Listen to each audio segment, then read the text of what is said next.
నీ కొడుకే, కానీ తెలియదు. తోక మిలిపెట్టి పుండు మీద కాడి పెట్టి నడిపిస్తున్నాడు. చూశావా అని చూశారు. ఎద్దులో ఉన్న జీవుడు మహాత్ముడైన తులసీదాస్ గారిని గుర్తించాడు. గుర్తించి కన్నుల నీరు పెట్టుకుని ఏడ్చారు.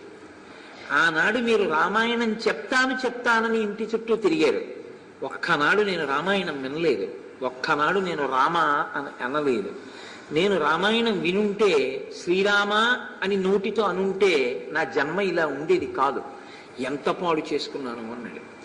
కాబట్టి వినడం అంత తేలికేం కాదు, వినడానికి కూడా ఈశ్వరానుగ్రహం ఉండాలి. శివశిఖ్యాయుక్తో యది భవతి శక్త ప్రభవితుం నచే దేవం దేవో నకల కుశల స్పందితుమపి అతస్త్వాం ఆరాధ్యాం.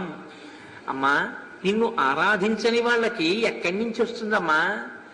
ఆ వినడానికి కాని, చూడ్డానికి కాని, ఈశ్వర కార్యం చెయ్యడానికి కాని పరమేశ్వరుడు అనుగ్రహించాడు.